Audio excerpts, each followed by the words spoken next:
The Holy Trinity or Trinity of Lenses is a term referred by photographers to a set of three f2.8 constant aperture zoom lenses ranging from 16 to 17 mm to around 180 to 200 mm. Each camera manufacturer has offering in these categories along with third-party lens makers. And generally, these are the best set of zoom lenses in the market, demonstrating exceptional quality. What you see here are the three lenses from Tamron for Sony E-Mount cameras, which I purchased in 2020-2021 and extensively used in last 5 to 6 years.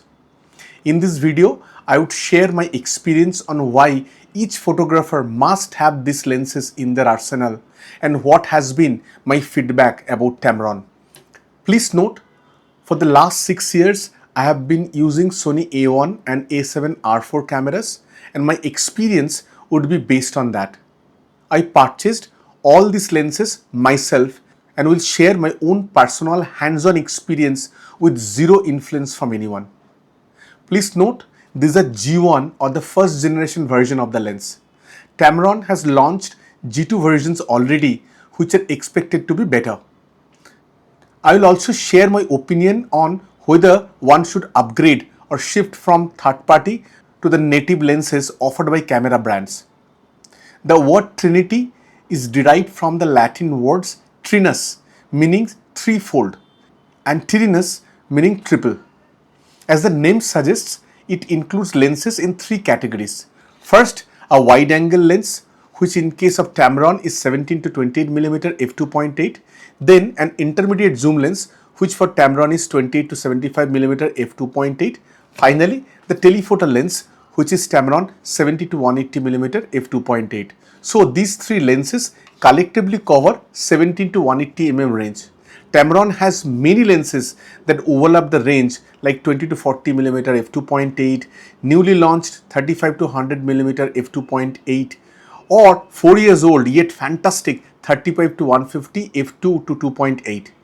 Not to mention several top quality prime lenses and equally large combination of variable aperture lenses offered by Tamron and other manufacturers. But these three stands out for versatility and fitment to specific user groups. Please note, these lenses are offered by Tamron for Sony and Nikon bodies. Sony's own Trinity are 16 to 35 mm, 24 to 70 mm, 70 to 200 mm, all f2.8, and Nikon's equivalent are 14 to 24 mm, 24 to 70 mm, and 70 to 200 mm. Sigma offers identical specification lenses for L-mount and Sony E-mount cameras, 14 to 24 mm, 24 to 70 mm, and 70 to 200 mm.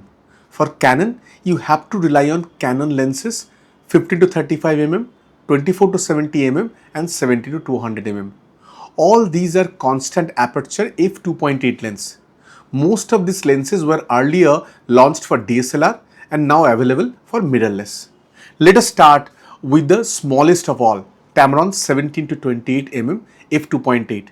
This is a highly acclaimed lens. It gives a run for money for top class Sony 16 to 35 mm lens, which is twice costly and heavier. You will need this lens for any indoor photo and video where a wide angle is a must. Tamron has since published a slightly wider range of G2 version with 16 to 30 mm f2.8. But my personal experience is that extra 2 mm at the longer side is good but not a must. Hence, if you have this lens, unless you have money and want to stay on the latest gear, you can stick to the G1 17 to 28 mm, which is exactly what I am doing myself. Most of my video recordings of any events like cultural on-stage performance like song, dance, drama, etc. are recorded with this lens. Also for family indoor events like birthday party and other celebrations, this lens comes handy. You may find wider prime lenses like 14mm etc. which are good no doubt, but takes the flexibility out of the zoom options. Lens like 14 to 24 mm would reduce your options on the longer side, which I also found useful for outdoor video recording. Essentially, it is a trade-off between wider versus longer side of focal length. However, where the lens stands out is astrophotography. like taking pictures of Milky Way and star trails. All my pictures on this category are taken with this lens. Let me show a few here.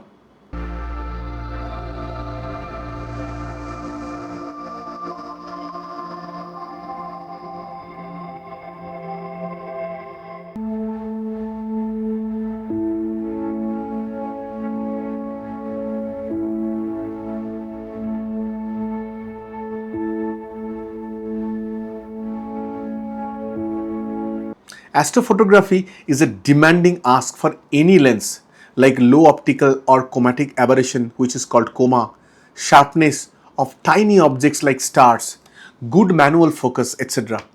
This lens is proven for all of that, and I must say the same might not be said for all of its peers in this category. It can even compete with dedicated prime lenses like Sony 24mm f1.4 or Sony 20mm f1.8. I must say this ranks very high in my list of favorite lenses.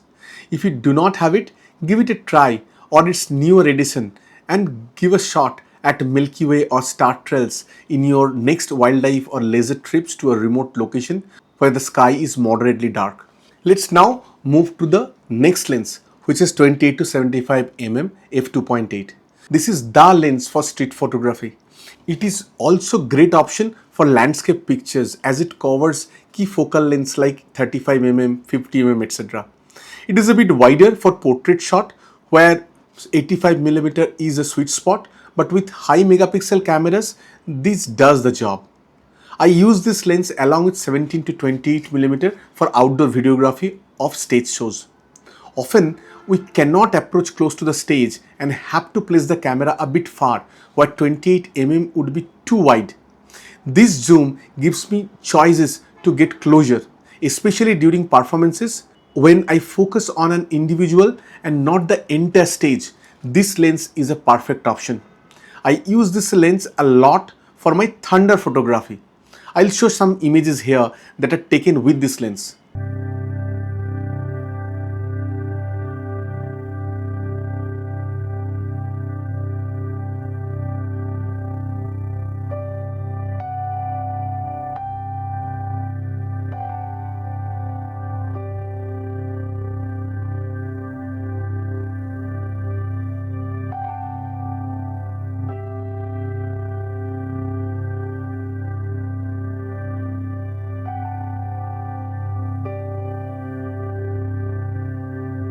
Both this and 17 to 28 mm are very sharp and captures the colors properly. However, from my balcony, this zoom gives me some more options to focus on some buildings as background objects to add a context to the thunders. Weather sealing is a key demand for situations like that, as raindrops travel on air and can get deposited on the lens, even though it is kept under a shade. I've never seen any issues with it post the shot in wet conditions. Even after 6 years of hardcore usage, none of the Tamron lenses have any form of fungus in it. It is a very versatile lens. I plan to experiment in street photography this year, and this will be my go-to lens for that. While I have not used it to take macro shots, but it came very good when I took pictures of flowers, products, etc. This is now traveling with me in most mammal-focused wildlife trips, especially tigers. In Ranthambore Tiger Reserve last year, several tigers came very close to our gypsy, and 70 mm was not wide enough. I had pictures of tigers with part of the body outside the frame or too tight a shot with no space for habitat. This lens would be an excellent standby or a secondary camera on situations like that. Mobile phones are being banned in most tiger reserves. This lens would be my choice for taking the landscape shots I used to take with mobiles earlier. One question might come to your mind: shall you move to newly launched Tamron 35 to 100 mm? Depends on how much the extra 7 mm means to you on wider side. Check your pictures on what percentage of shots are taken at 28 mm range and how those look at 35 mm, and if that is acceptable. If yes, then the extra 25 mm on longer side will definitely help. However, one lens keeps on tempting me, and that is Tamron 35 to 150 mm.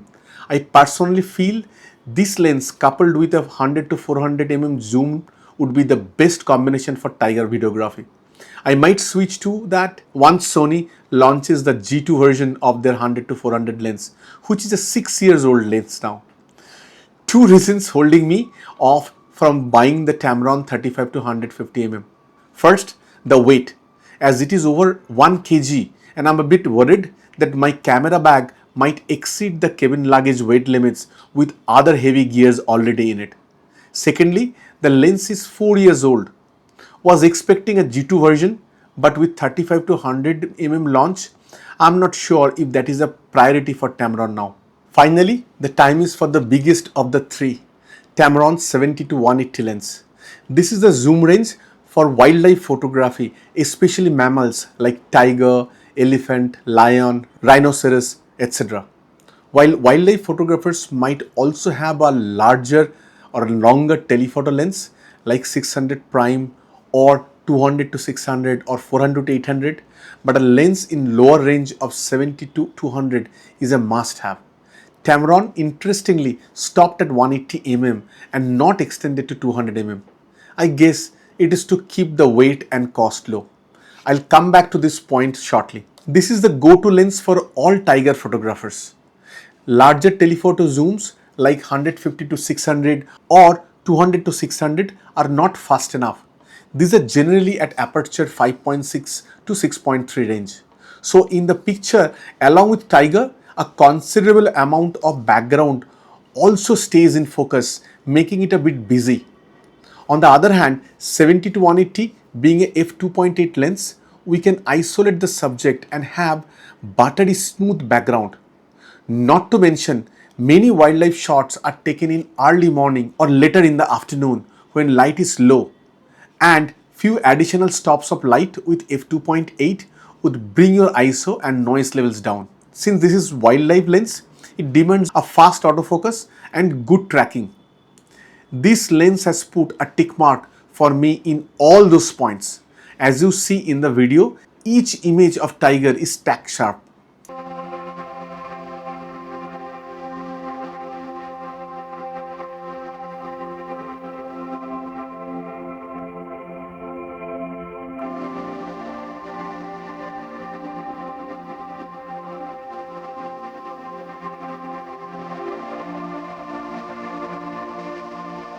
In the video also, it maintained the focus on the tiger as it moved along the path. Not to mention that our gypsy was also on the move.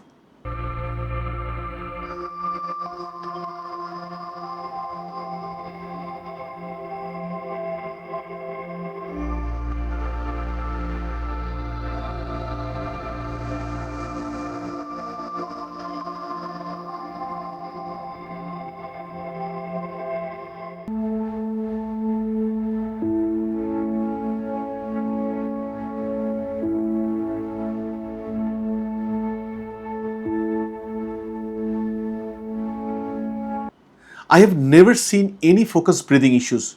That's why I didn't move to G2 version when Tamron launched it sometimes back. This zoom range also covers portrait, which is at 85 mm.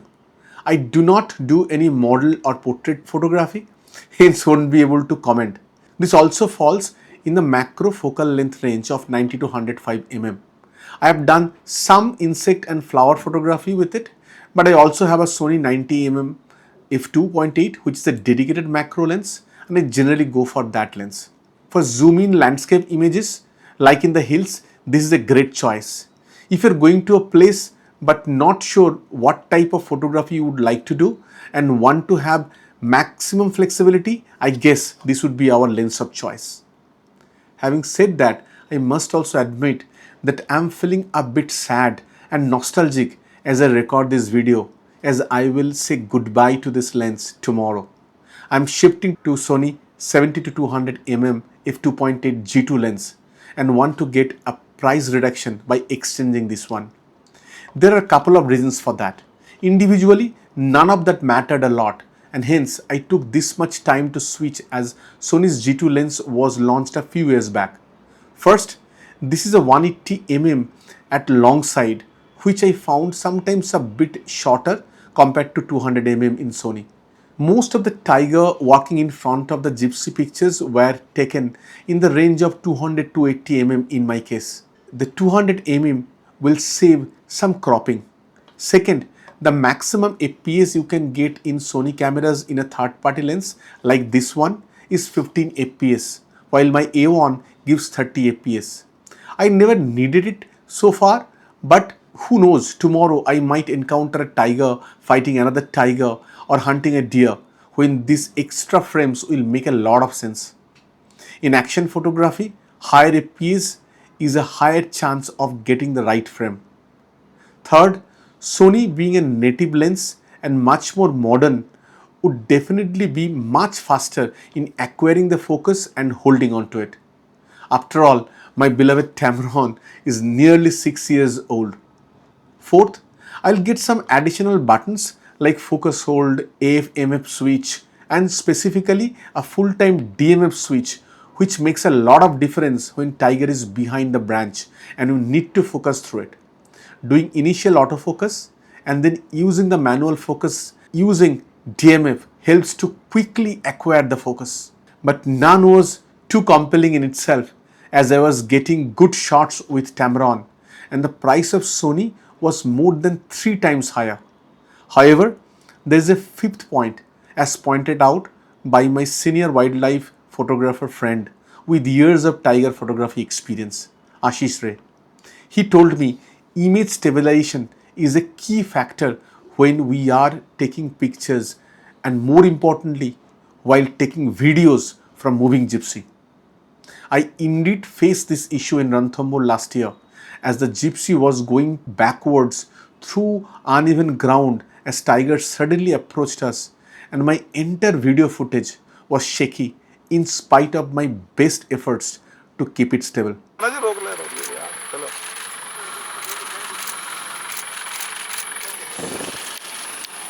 Tamron 70-180 does not have any image stabilization in lens, while Sony 70-200 do have 3 different modes of optical steady shot. I'm switching to Sony purely for this benefit. I was also considering Sony 50-150 f2 to 2.8, but stayed away from that for the exact same reason, as that lens also doesn't have image stabilization. A lot many experts might say that modern cameras have strong camera in-body image stabilization and we might not need that in lens. But I would go with what Ashish Ray said and what I personally experienced and could relate to. If you are taking the image from a stable ground and if the lens is not long enough, it is indeed okay. That's why I am keeping the 17-28 and 28-70 lenses, which also do not have any image stabilization. But when the zoom is on the higher side like 180mm, slight shake in moving car can make your image soft and video shaky. That's why with a heavy heart I'm saying goodbye to this otherwise fantastic lens and switching to Sony 70-200 G2, which you will see in my future videos. With that, I complete my review of all these 3 lenses. I didn't cover the features of these lenses and specifications as there are plenty in social media. Instead, I shared my experience from using this in field for 6 years. If you're a wildlife photographer like me, who focus mostly on birds and mammals and carry large telephoto lens like 200-600mm, you should still find a space in your camera bag to fit these lenses and use them for their purpose.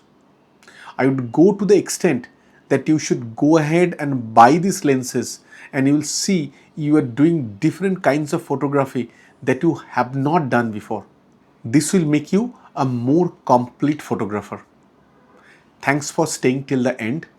Requesting you to subscribe to my channel so that you can see other videos on nature and photography. Do leave a comment with your thoughts. Thanks for watching.